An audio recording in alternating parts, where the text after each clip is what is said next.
Italia, un país en el que estamos emparentados por lazos de sangre.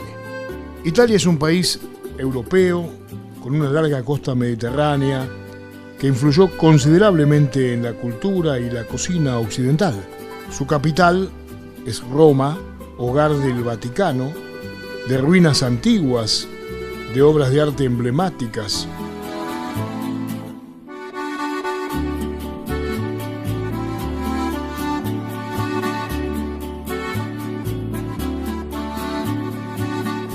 Otras ciudades importantes son Florencia, con obras maestras del Renacimiento como el David de Miguel Ángel, Venecia, la ciudad de los canales, Milán, la capital italiana de la moda, pero también lugares bellísimos para conocer, muchos de ellos recorridos por nuestros televidentes, como la costa amalfitana,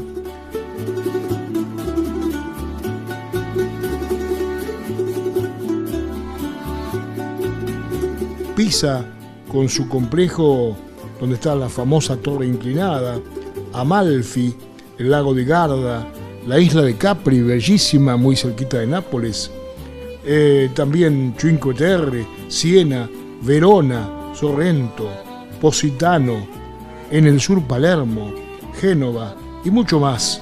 Ciudades que tienen, en todo caso, la mezcla del encanto paisajístico con la historia y que hacen verdaderamente una sensación especial en cada uno de los turistas que han tenido la fortuna de llegar a ese país.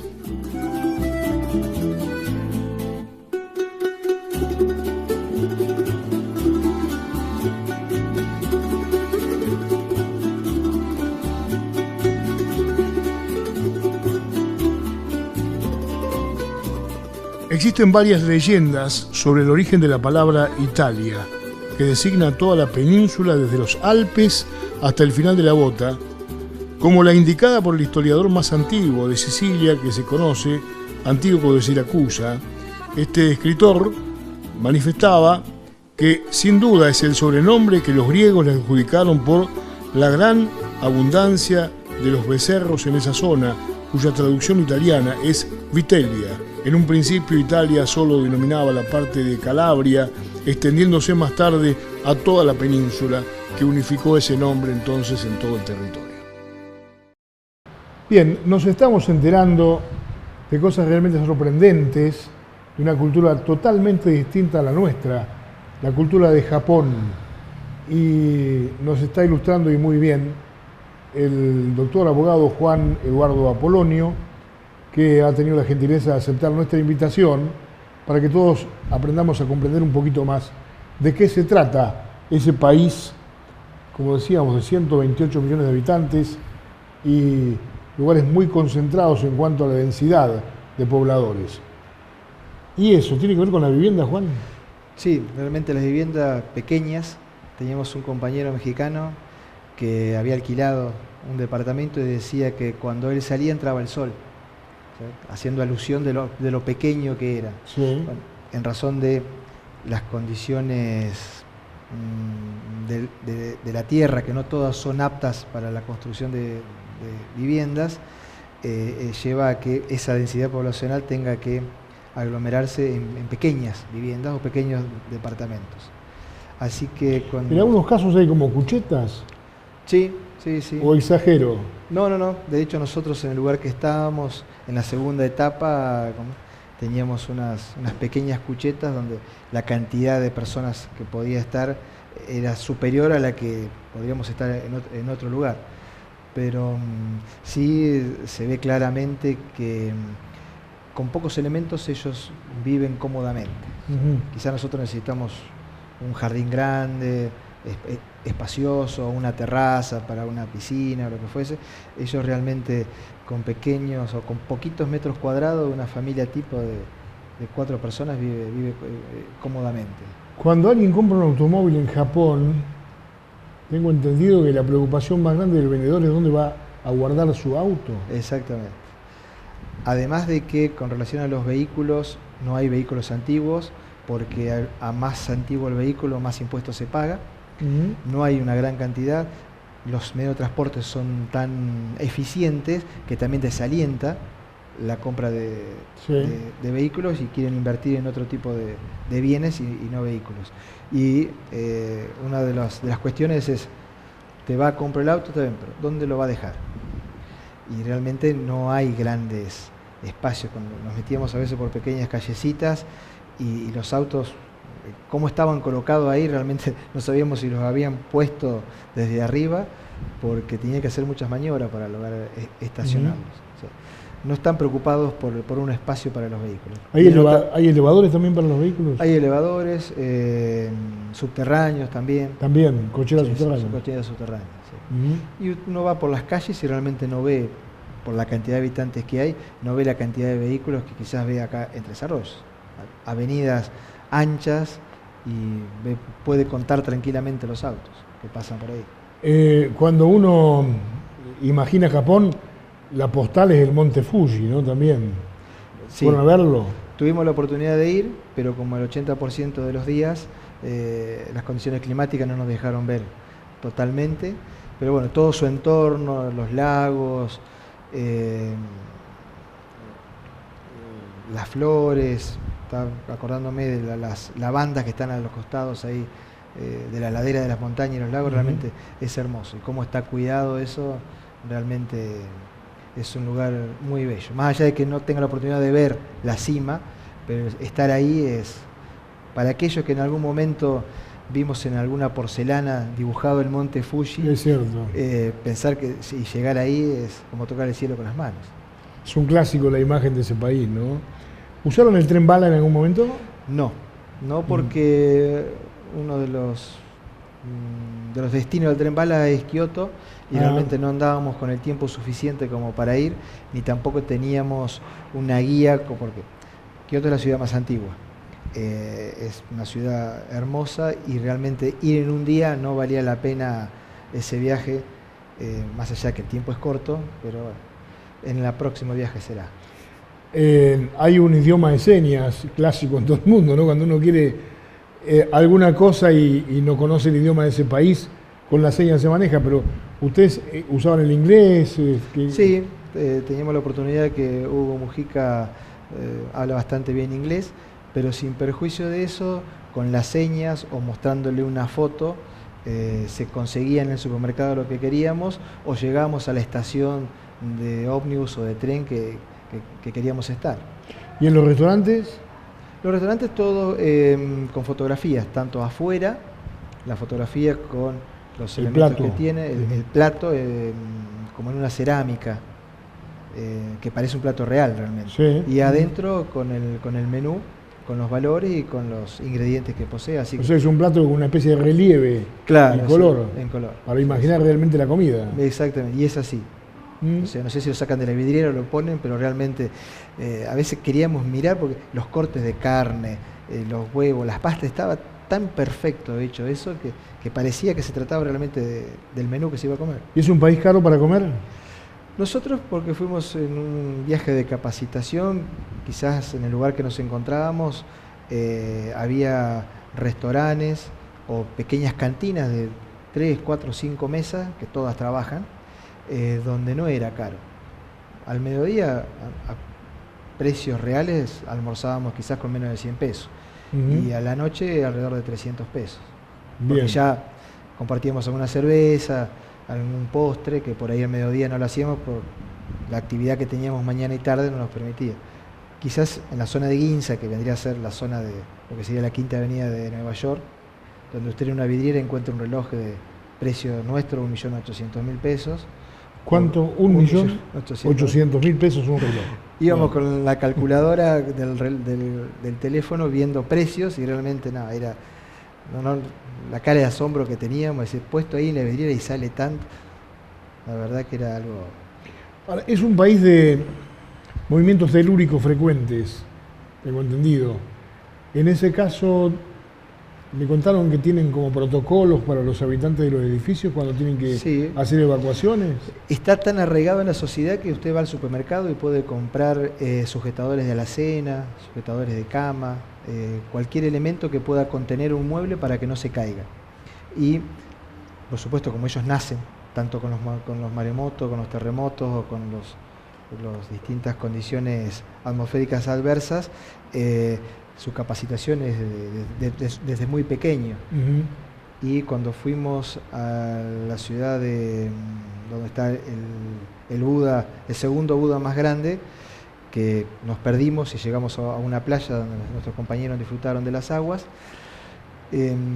veíamos que sobre las veredas estaba marcado el camino que teníamos que seguir ante una condición climática adversa, en este caso un maremoto, sí, y a dónde nos encontramos en condiciones a salvo, ¿no? Encontraba una baldosa que decía 400 metros y la flecha nos iba guiando hasta llegar a una altura donde ahí ya no había peligro. Y después, bueno, los altavoces sobre la playa indicando alguna emergencia que pudiera ocurrir. La evacuación de los edificios es ordenada. Exactamente. Dicen que en todo el conglomerado, si toda la gente que ocupa los edificios saldría a la calle, las calles no podrían soportar toda la gente que colapsarían. Por eso lo hacen ordenado, entonces. Por eso es todo ordenado en Japón. No creo que haya algo que no esté fuera de lo que ellos organizan. ¿El sistema de salud es accesible, es caro, es bueno? Nosotros contratamos un servicio de salud, afortunadamente no lo hemos utilizado, pero es como todos los países, no hay una salud pública abierta como tenemos en Latinoamérica, ¿no? Sí. Así que los planes de salud son caros. ¿Qué otra cosa de interés que se te ocurra contarnos? ¿Alguna anécdota que no hemos tocado en esta nota que ha sido tan amplia y tan grata para nosotros, ¿no? Tuvimos 3 acontecimientos apenas llegamos que ya nos demostró dónde estábamos. Primero, como te contaba fuera de cámara, que un compañero pierde un objeto dentro del aeropuerto, viene un ciudadano japonés, nos alcanza ese objeto que en otro país o se quedan o lo tiran. Se compra unas tarjetas, que usted con esa tarjeta puede ir al supermercado o puede realmente viajar en cualquier medio de transporte.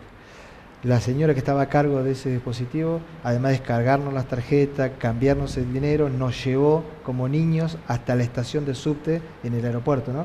Que nos llevaba hasta Tokio. Llegamos a Tokio, llegamos al lugar donde tendríamos que estar nosotros. Cada estación de subte puede llegar a tener entre 5 a 8 salidas.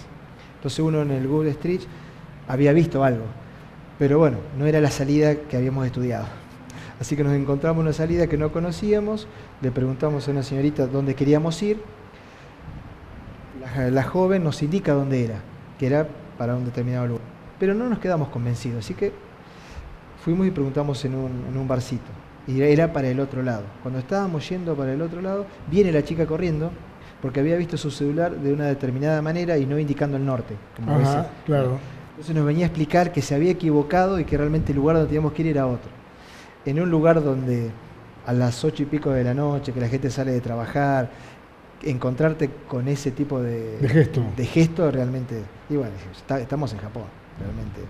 Así que bueno, es un lugar para Juan, estar muy tranquilo. ¿Existe la posibilidad que vuelvas a Tokio? ¿Te gustaría volver? Sí, realmente me gustaría volver, especialmente con mi señora, porque es un lugar para que se conozca, porque quizás se pueda tener la oportunidad de ir a algún país, Brasil, pero ya tenemos la misma idiosincrasia, el mismo idioma, pero sí, conocer esa cultura, conocer esa distancia que hay con los argentinos realmente es para valorarlo y para que lo disfruten otras personas también. Gracias por tu visita. No, gracias por invitarme, Héctor. El señor Juan Apolonio, abogado, licenciado en seguridad, ha sido nuestro invitado de hoy en Pasaporte. Hemos conocido un poco más del mundo, hoy nada más y nada menos que Tokio. Nos encontramos la próxima semana. Esto, que es una edición de papel que sale todos los meses, se va a transformar a partir de ahora en esta edición televisiva que nos va a permitir, a través de la imagen y del audio, conversar con gente de la ciudad que tiene el mismo propósito, el mismo deseo, el mismo sueño que nosotros, que es viajar.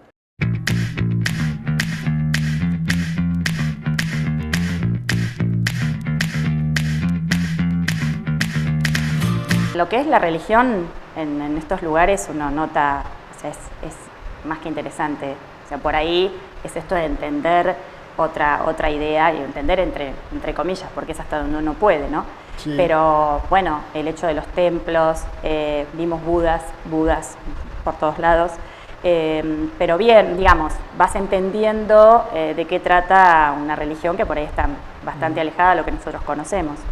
Y Bangkok es una ciudad que tiene, por un lado, supongo, las características propias tailandesas, pero por otro lado también un poco de occidentalización. Sí, hay un barrio nuevo que es estar en cualquier capital europea. Sí. Fue muy enriquecedor para todos los lugares donde estuvimos, sobre todo en París, porque yendo por tu cuenta, vos salís con el equipito de mate a caminar esas calles, Claro. y con una guía que yo me había comprado acá en una librería, ¿viste? Las famosas guías, Sí. donde vos, donde están los mapas y donde te dicen los consejos, principales todo. lugares, los consejos y demás. Y bueno, y pasamos unos días extraordinarios, sin ningún tipo de inconveniente, pero sin ninguno. O sea, Además, más que bueno, cosas graciosas, alguna anécdota que nos equivocábamos con algo en el supermercado que no entendíamos lo que era, Claro. o en un restaurante que no alcanzábamos a entender bien. ¿Qué diferencia hay entre ser un turista que pasa por Estambul y se queda 2 o 3 días, o 5, a vivir en Estambul? La diferencia es que llegás a conocer bien la idiosincrasia del turco, que no termina siendo muy lejana al del argentino. El turco es muy amiguero, muy familiero, es muy solidario. Realmente no termina de ser tan diferente, ¿sí? Eso es lo que yo aprendí viviendo allá, que realmente a ver, al primer impacto sí es una cultura completamente diferente, es un país islámico. La primera vez que estás ahí en un país islámico, despertarte a las 5 de la mañana con la llamada a la mezquita realmente es como que es impactante. Sí. Tantas veces hablamos de todos los lugares bíblicos y bueno, estar parado ahí fue una experiencia espiritual extraordinaria, pero además también la posibilidad de sentir como una familiaridad. Yo sentía que no estaba en un lugar extraño. No es que hubo un cambio de mi pensamiento o esa imaginación visual que te hace siempre cuando estás hablando de un lugar no conocido. No cambió mucho de lo que realmente espiritualmente vos pensabas que era.